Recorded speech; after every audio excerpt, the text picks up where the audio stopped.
Hello and welcome to SCARE. Thank you for joining us today for our Momentum Career Training Series.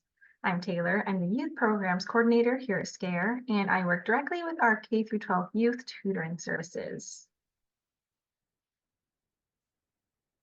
Today, we are kicking off the next part in our Momentum Career Training Series, Momentum 3.2. And this is part 2 in our 4-part series. So if you haven't been part of any of our momentum trainings before, I highly recommend going back and reviewing our previous trainings. All of our workshops are available to watch on our YouTube channel as well. And so we have a set of 4 workshops in our 1.0 series and also in our 2.0 series. And all of those workshops are focused on different topics such as goal setting, finding support, working towards finding a career path that works for you, and just how to reach your goals. So today's training is going to be focused on resumes and certifications. We're going to be diving a little bit deeper onto these, especially if you're not sure where to start when it comes to resumes. In our previous series, Momentum 2.0, we featured videos such as Keeping It Professional, Personal Dynamics, Are You Ready for Your Dream Job, and Meet the Employees. And so as a quick review from our last series, in Momentum 2.1, Keeping It Professional, we went over topics such as interoffice communication, time management, social media accounts and how to use that to benefit you, and how to keep on learning. In Momentum 2.2, Personal Dynamics, we covered a variety of topics under Personal Dynamics. We went over strengths, career toolbox, and what's in your wallet, going over things like credit scores and how that can impact the workplace. In Momentum 2.3, we went over, Are you ready for your dream job? And we focused on topics and like asking questions such as, what does the dream job mean to you? And also just prompts you to imagine your dream job and keeping in mind family and career needs. Finally, in Momentum 2.4, our Meet the Employees training, we went over topics such as expectations, relationships, and longevity in the workplace. But we also got to hear from employees directly on what's important to them in the workplace, some of their experiences, and some things that keep them motivated. As always, I'm going to go over our definition of momentum and why we chose it as the theme for our career training series. Momentum is movement. Momentum is energy. When movement and energy meet, they become your vision. As you visualize your future, your visions become your first steps. First steps become goals that you create that you can realistically achieve because you set your pace. You are the momentum for your focus, your passion, your goals for your family. As you create your momentum, you naturally begin to take steps needed to visualize your goals as actions and positive energy for your future. Be kind to yourself. And so going by the actual dictionary definition, momentum is defined as strength or force gained by motion or by a series of events. And so this is part of the reason why we chose it as our theme for this training series. So with every step that you make to work towards your goals, you're actually gaining more strength and force to keep going forward. And so throughout this journey, it is important to remember why you have your goals and to know your support system that can help you achieve those goals and keep you moving forward, whether it's family, friends, TANF, or us here at SCARE. And as you know, this is the 3rd round of our Momentum Career Training Series, Momentum 3.0. And so you can go back and watch our most recent training from December as well. And now we are focusing on Momentum 3.2, but we also have Momentum 3.3 and 3.4 coming up in June in September. So you can look forward to those upcoming workshops as well. In our last training, Momentum 3.1, we went over career alternatives. So if the typical route of applying to other companies or applying to certain jobs doesn't really suit you, this training went over how to start a business, You went over tips and resources to help get started, types of networking to help build connections, volunteering for experience, and how to take advantage of opportunities that come up. And so this was a really wonderful workshop. There was a lot of helpful information covered in this training, especially if you or someone that you know is looking to learn more about starting a business or becoming an entrepreneur. There were some really great resources shared, and we made sure to link all of those resources in the description box for that YouTube video. So if you do view our Momentum 3.1 video, you'll be able to find those resources in the description box below on that video. Now to jump into today's topics. And so as I mentioned, today's topics overall are going to be on resumes and certifications, but we're going to dive a little deeper. So for today's training on certifications and resumes, if you're unsure of what to include on your resume, or if you feel like you don't quite have the experience needed for a job that you're applying for, this is definitely going to be the workshop for you. We'll be covering things like certifications, apprenticeships, how to add experiences to your resume, especially when you don't have the professional experience behind you already. And we'll be covering tips and recommendations for resume building and how to dive into your personal experiences to find some skills to add to your resume. So my colleagues will be diving a lot deeper into the certifications, experiences, and resumes, but here are some quick resume tips to keep in mind. So it's really important to make sure that your resume is easy to read, that it has relevant information for the job that you're applying for. You don't want it to be too long. You want to make sure it has clear sections and headings, and you want to make sure that your resume has keywords and skills that are relevant to the job. So sometimes just looking through the job description and things that they mention, it's really important to keep in mind when you're actually creating a resume for the application. And so I always try to keep in mind that an employer might be getting flooded with different resumes and applications. So if I'm applying for a job, I just always want to make sure mine is clean and really easy to just skim through. You know, if someone's going through 100 different resumes, you want yours to stand out. So whether it's making it look a certain way, making sure everything's very, very clear to read. Things like bullet points and headings can really help to like separate the information easily for that. We're also going to kind of dive into like what to do if you have no professional experience. You know, a lot of the times that's what we're listing on our resumes. And so if you're starting off and don't feel like you have the professional experience, what can you do in that situation? Also, if you have a longer list of jobs or personal experiences, what to do in that case? Again, we don't want our resumes to be too long. So something that I really like to do is have like a master resume that has all of your previous like jobs or experiences on it. Make sure it has all the descriptions, everything that you did in those jobs. But whenever you are creating a new resume to apply, you can copy and paste from this like master resume. So that way you can always refer back to some of the things you did before and make sure that your current resume is suited for the job that you're applying for now.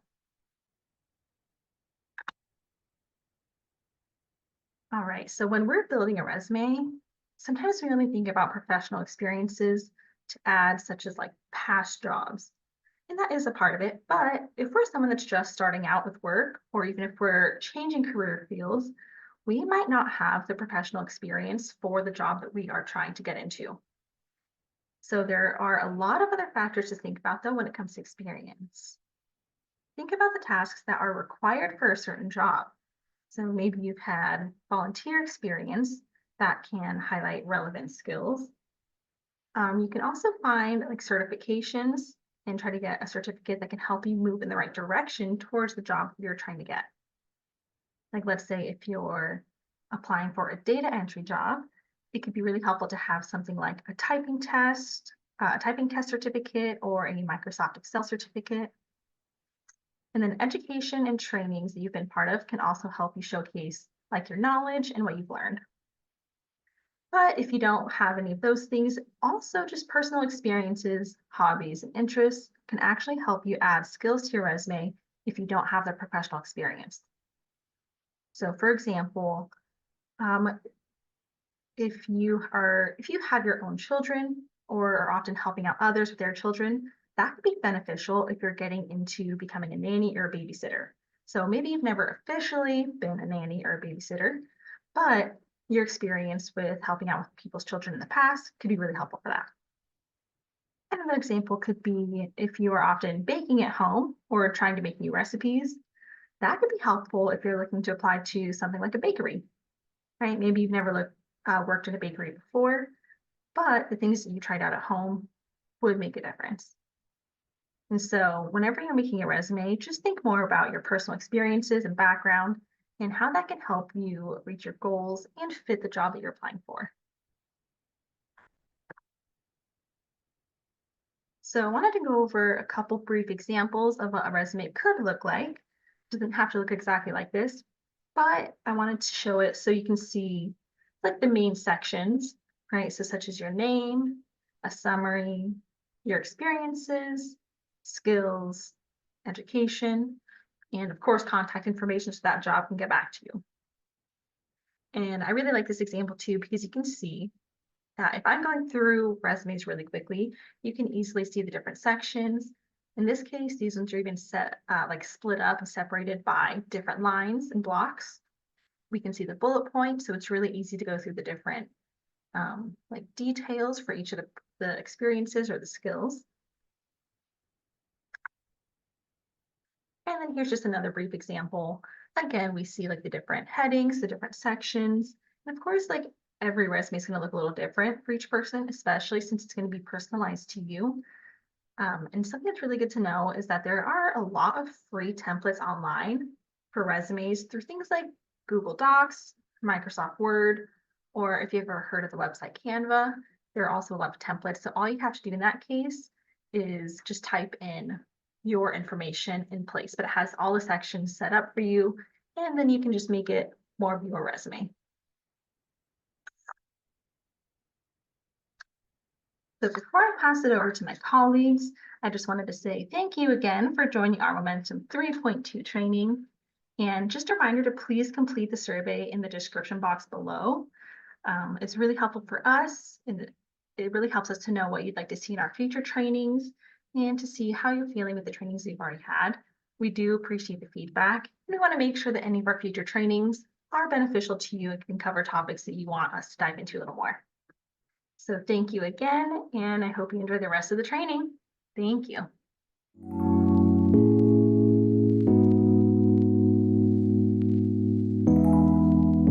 Okay, so we're going to go over your skills. So this list is a list of soft skills that most people, well, that some people have, and that you don't know is a valuable asset to employers. So one that I'll go over is clear communication. And we'll go over that one further, but I'm just going to go through this list with you. Listening skills, that is listening skills. Woo! We're all parents. We know how important listening skills are. Self-control, a positive attitude, assertiveness, conflict resolution, problem solving, some empathy, because sometimes you get yourself in a situation, well, not yourself, but sometimes you find yourself in a situation where your coworker may need more empathy, more understanding of what they're going through in their own life. And we sometimes find ourselves, picking up the slack for our coworkers in order to make sure that that we're being productive, that our company is being productive, because we are a unit in the workplace. Patience, etiquette manners, self-management, time management, confidence, focus, common sense, situational awareness, improvisation. I will get that word. But sometimes you have to be able to make a quick decision and fly off the seat of your pants, because things don't always go the way that you think that they're going to go, and you have to be able to change gears really fast. Enthusiasm, optimism. Do personalization, meaning don't take everything personal, but at the same time taking responsibility.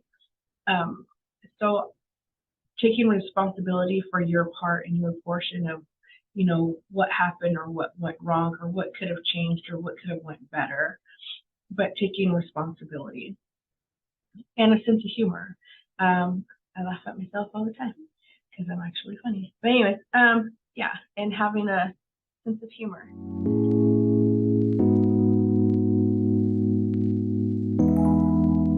So one thing about being underemployed, you'll find that professionals look for like certificates. These certificates can help you get a higher pay, help in advancement opportunities at work. Also, that it gives you that competitive edge when you're at work. So for example, I was a program director over 3 schools. So let's see, in all 3 schools, well, 2 of the schools we had infant, toddlers, and preschool. And one of the schools we only had toddler and preschool. So it was a competitive edge if a teacher, a preschool teacher, was certified in infant and toddler and preschool.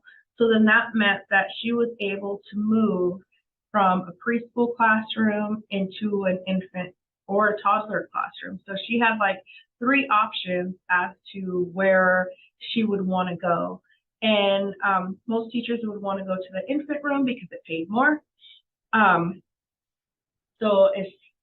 there we go with the higher pay, advancement opportunities, and then the competitive edge. And then also, if you're showing that you're trying to go to school and that you're trying to get a certificate or, a degree, some employers offer tuition reimbursement, kind of like a bonus for you completing the courses.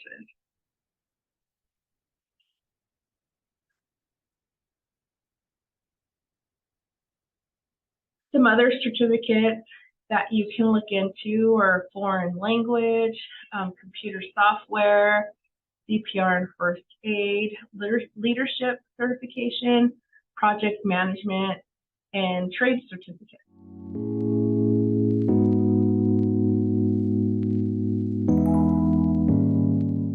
So depending on how long it's been since you've found a job or since you've been working, one avenue that you might want to look into is ONET, My Next Move.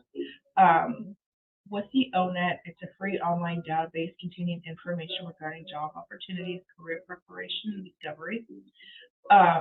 If you don't know what you want to do yet, you can go to this far right button and push start and answer a few questions about the type of work that you might enjoy, and then they can give you some career options that might be a bright outlook for you. Also, it'll show like how much school and preparation that you would need for that particular career if you need any preparation. So there are some jobs that they'll throw at you that need no preparation and you can just apply for them. I've seen them throw out a couple of jobs that like I didn't know existed. But it's really interesting. And then you can also browse careers by industry. So here it says administration and support service. You can put in like zoology, you can put in veterinarian, different things like that. And then also you can just directly search for a career.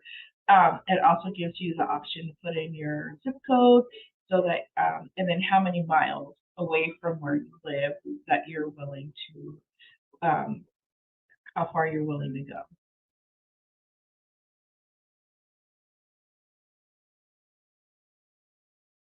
So when it was talking about just different careers, for example, right here, We have the pest control worker. So it breaks everything down for you.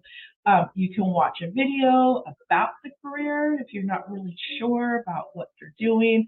It gives you different names utilized for pest control or pest control worker, the knowledge that you're going to need, the skills that you need, the abilities, what personality type you might need to have. Like me, I'm very introverted, except for when I'm like really excited about something. And usually like that excitement for me is like helping other people succeed. So, and especially if I know, like if I have some insight into what they can do or things like that, then I can be very, I don't know, I'm a weird person. Anyway, so it's just like the different personality types that you need, like being practical, hands-on, and then what technological abilities that you might need to have. Word processing, things like that. And then it gives you a breakdown of what they actually do, and then on the job, what you would actually do while you're on the job. So it's very thorough.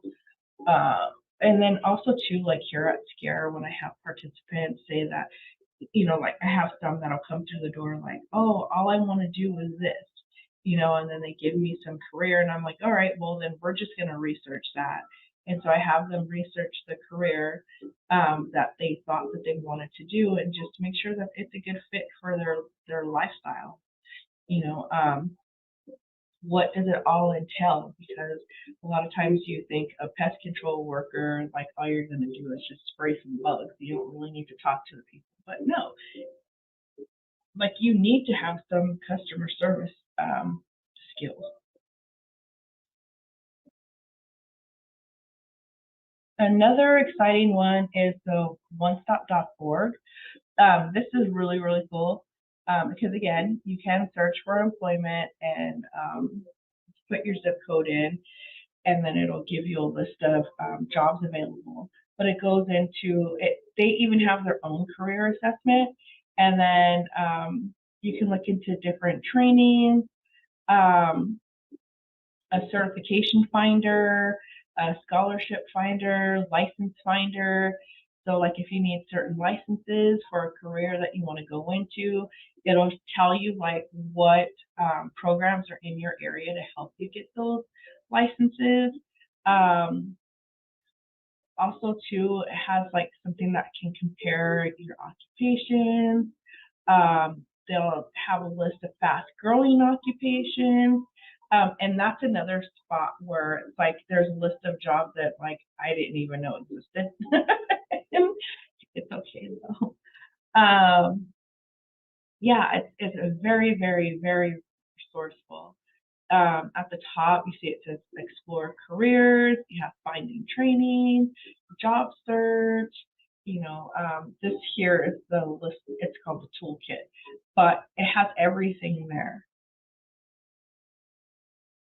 What's career one-stop vision? So this here is under apprenticeship. So it's under the training bar. So you have types of training. You have apprenticeship, certifications, college training, short-term training, adult basic education, internships, professional development, like all your trainings right here. And then also too, they have the link to apprenticeship.gov. So when you click on something like apprenticeship program, so you can click on, I'm a career seeker, I'm an employer, or I'm an educator. So of course you're going to put, I'm a career seeker, unless you are an employer or an educator, and that's what you want to do. But it gives you the opportunity to click on that and then see what kind of apprenticeship programs that they have available. So there's different types of resumes. There's the reverse chronological order resume, a functional resume, and then a hybrid, which is both chronological and functional.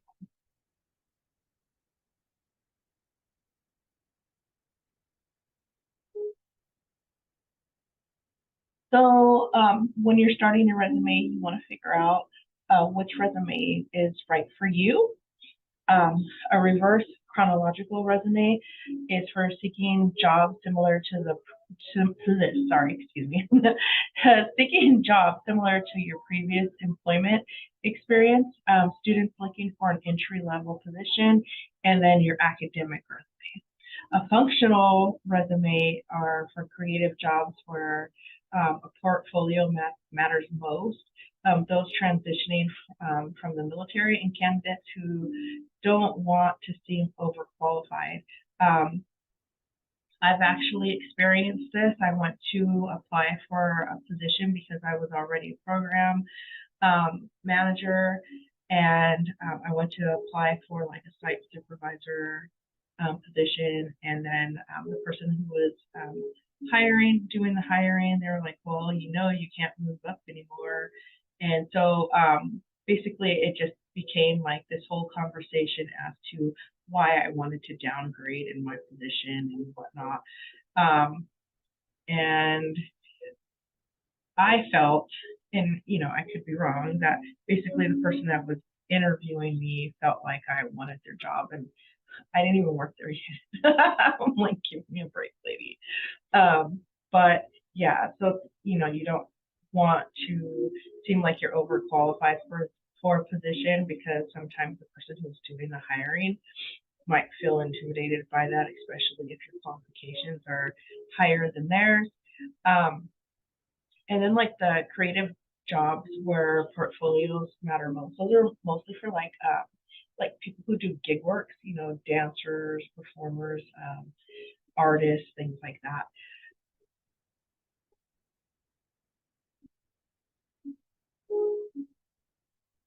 So when you're creating your portfolio, you have your basic components of your resume. So that would include your personal data, your personal information, not too much, but just enough, your objective statement, your education, skills, you know, what do you have to bring to the table that makes you qualified for this position, your work experience, and then you can put your references on the resume, or you can provide those at the interview.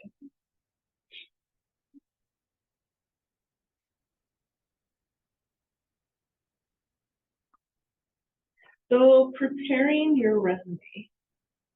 So you want to use a font size of 12 to 14. So it's not too big, it's not too little, it's just right, you know, 3 bears. You want to use the font of Time New Roman or Garamond. Those are the appropriate fonts to use for your resume. You want to use white paper, 8.5 by 11. That's the standard size paper. Employers do not need a legal size paper resume. No orange paper, yellow paper, any other kind of paper, just white paper is fine. If you want to use, because I've seen resumes done on like this specialty, like this special paper. I mean, like if you want to invest that much money in a resume, that's fine, but for the most part, white paper is good enough. Avoid using italics, script, underlining passages, capitalized words or bold-faced words are okay, but I still wouldn't do it. Because basically when an employer is looking at your resume, they're also looking at how you communicate with your written skills. So if they're looking at something that's like in italics and script and underlined here, there, in inappropriate spaces, I mean, they're going to say, okay, well, do I want this on my memo? You know, if you're going to be, if you're going to be delegated to write a memo or anything for that company. So you just want to keep it professional. Avoid using graphics and shading. Spelling and grammar errors may result in your resume being discarded. True. And because it's just like we're looking at how much effort you put into this resume. So it's just like, did you share this resume with your friends so they can look at it? And did you share it with, someone that knows what they're looking at as far as a resume is concerned, to kind of get someone to proofread your stuff, before you hand it out, just a little effort like that. Allow the job description to guide the information included in your resume. So when you're looking at the job description on Indeed or wherever it's posted, they're telling you what they're looking for in an employee. They're telling you what the job entails. So those are the descriptions that you're going to put in your resume that say what you can do. They'll say what education, basic education that they're looking for. You want to make sure that you include that into your resume. The job listing will say whether it's full-time or part-time. You make sure that your resume somewhere says that you are available for full-time or part-time work. So basically their job posting is an outline for your resume. And interesting enough, just to share a little fun fact.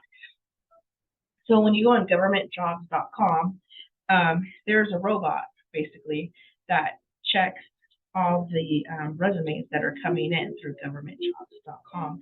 And so they're looking to see if your resume matches what the job description says. So like if your resume doesn't have everything that they posted that they're looking for, then that robot basically tosses out your resume. So it's not even a person sometimes that's looking at your resume. I'm just giving governmentjobs.com as a example because it's not a person, it's a robot who is programmed to see if your resume matches theirs. Matches their job description.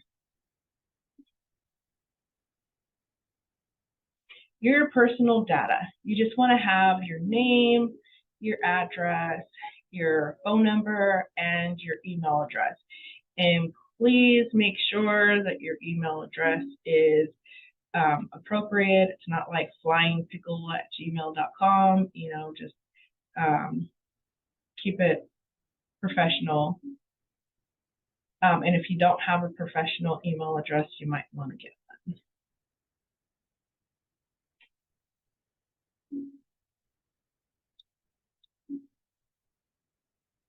Resume summary versus resume objective. So you want to use your resume summary when you're applying for jobs in the same industry that you're already familiar with. You want to use a resume objective when you have little or no experience related to the job and you are basically saying what your intentions are for applying for this type of position, like what kind of skills are you trying to gain. So the goal of the resume summary is to highlight your experiences from previous jobs or volunteer work. You want to focus only on your hard skills. You want to highlight your skills for the new job. And then it should be like 4 to 5 sentences long. Like, why are you so awesome? For a resume objective, it's just an outline of what you can bring to the table to the new job. Focus on your hard skills and your soft skills, like I'm a team player, and then your hard skills, like what your trainings are. Mention the new job and company desire to gain experience. So like you have no experience, you know what I'm saying? So you want to mention in your objective that you want to gain experience in blah, blah, blah, whatever it is that they're offering. And it should be 2 to 3 sentences long.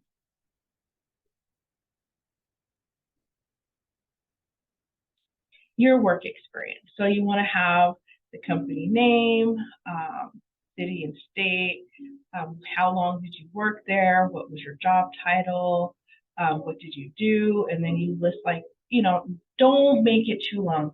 I've seen resumes that I've tossed because their whole like what they did at the job, it was like a list of like 15 bullet points.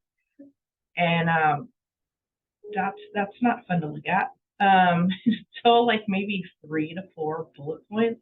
I mean, you do want to have something to talk about at the interview. So your entire job description does not need to be on your resume.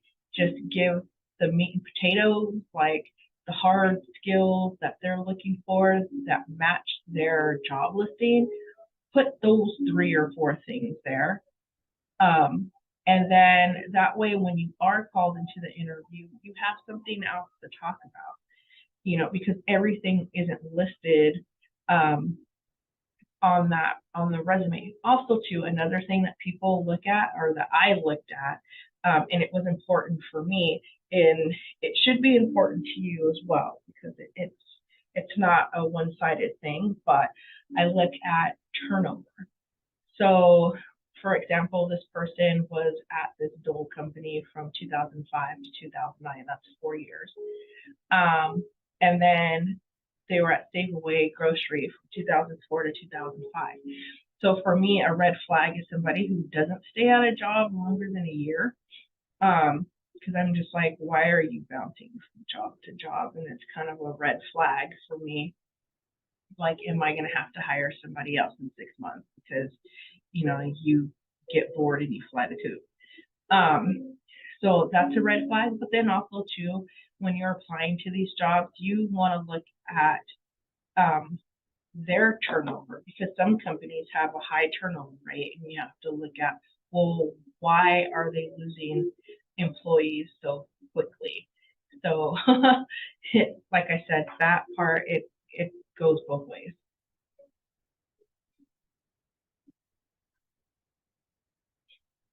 So your education history, it should be written like this. Do not use the italics. You can use the boldface, but it has like the university, you know, what did you study there? You know, you graduated with a GPA of blah, blah, blah, you know, anything that you earned at that college, any organizations that you were a part of, you want to include that. So how to include education on your resume. So it can be written the same way it is on the left or the same way that it's right. Both are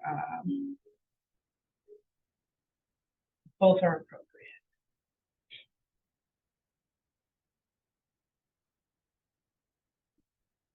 Adding your skills. So now it's pretty easy to go online and kind of you can research the position and what skills are needed for the position, and you can get an idea of what to add into your resume. Because like I said, sometimes when you're sitting down to write a resume, it can be very intimidating, and so your vocabulary kind of goes out out the window, and for some reason you can't think of any verbs or any adjectives, and you're just stuck.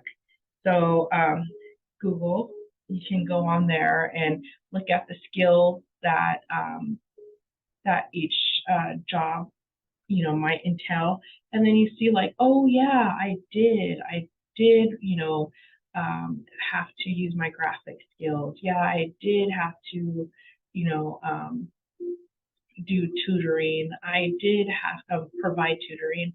I did have to, you know, network with, you know, provide networks and create algorithms and data structures. I did do all those things.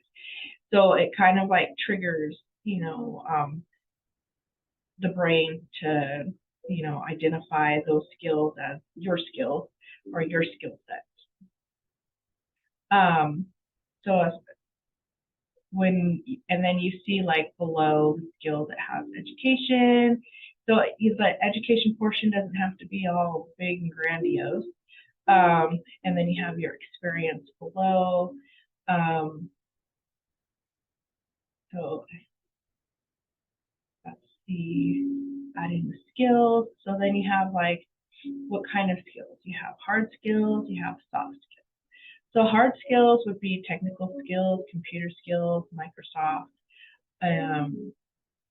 skills, computer skills, marketing, management, project management. Soft skills would be like, leadership, teamwork, communication, problem solving. Like I'm a good team,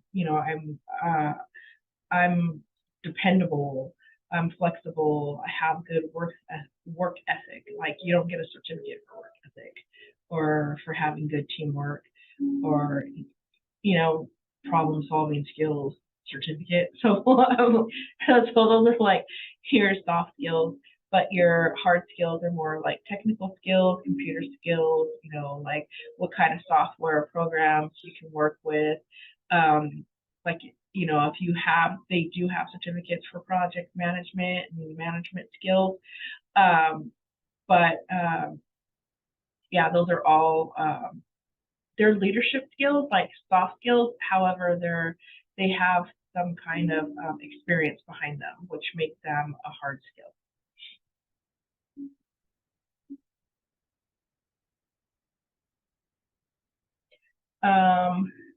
Additional skills in additional information. So it would be your computer skills would be like you would name the programs that you're used to working with. Language, you can whatever other languages that you can speak. Certifications, that would be something like CPR. Community services, so you can write down all the programs that you used to work with or that you work with within the community. And employers like that because it shows that you have an ability to network. And then in your interests, enjoy reading, cycling, surfing. Why would this matter? Well, it depends on what the job is because your interests might matter.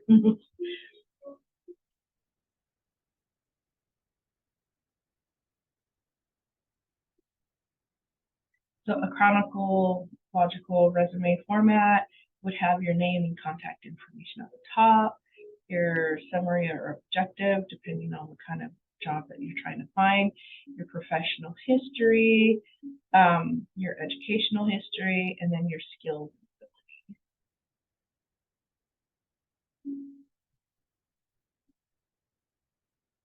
Just want to take a look at that. And you see, like with your personal information, it's not too much. It's just your name, the city and state, so it's not even your address. So your name, your city, state, phone number, and then your email address so that they can contact you. Like it's a resume. So these people don't need to know where you live. Just city and state. City and state. Because I've seen resumes where they just put like way too much personal information on their resume, and I'm just like, you trust these people way too much with your information. So just city and state, your phone number and email address.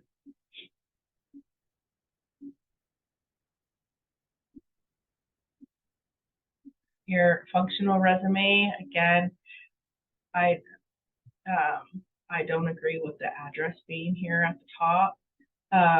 But again, city, state, phone number, your email address, you have your summary here, your area of experience, your skills, process streamlining, complaint resolution, service-based selling. So skills are grouped by theme, any relevant professional experience in education.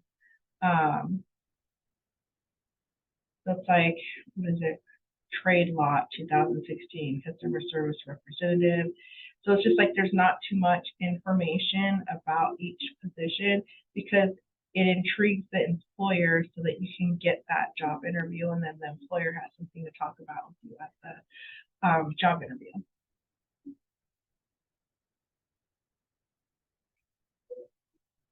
So your combo resume, again, your contact information, a summary, your skills and ability, your professional experience, and then your education, and then any awards that you've received regarding this the position. And again, you want to, if you can, so what I tell my participants is just have a skeleton of your resume, because with each position, just like a cover letter, you can tailor it to the position and the job listing that you're trying to apply for.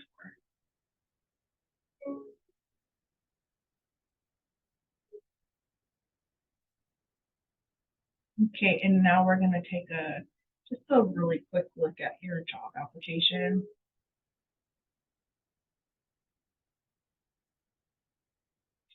Before you start your job application, make sure that you're using black or blue ink. Do not use whiteout, and try to leave no blanks. Put in a non-applicable instead.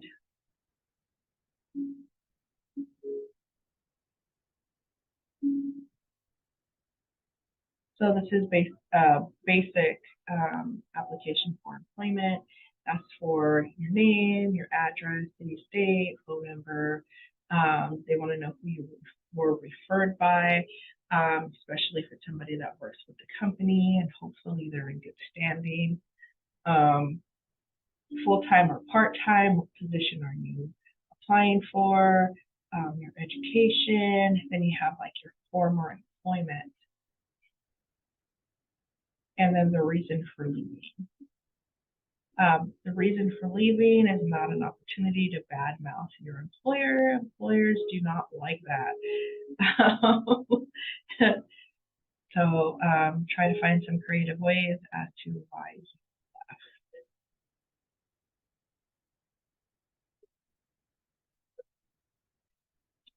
left. Application for employment. So again, it has the name, your street address, city, state. Are you at least 18 of age? Depending on what you're applying for, it's kind of important. Your social security number, they do not need that. They can have your social when you have the job, when you're filling out your I-9. And then maybe contact your present employer.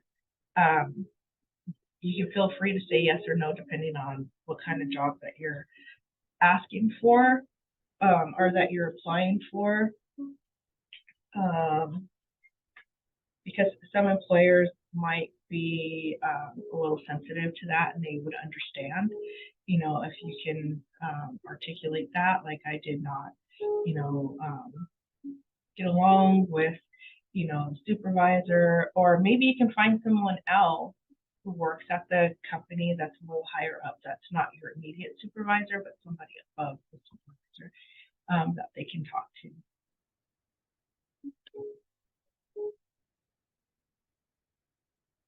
We have your education. They always start with the high school, and then you can add like your college and any certificates that you had, your former employment, and your reason for leaving. Again, like how I was saying, that I always look at how long a person was at their previous employment, because for me it's a red flag if someone is just bouncing from job to job to job to job. I can understand like maternity leaves or things like that, or being laid off, but again, the bouncing from job to job without a good reason is a red flag. So, list your previous employment, your position. It could just be like, I left because I got offered a higher wage. So then they know that, raises are important to you. Michelle Quinn, I'm the job developer at Scare. My email is michelle@scareinc.org. Number here is 619-328-676.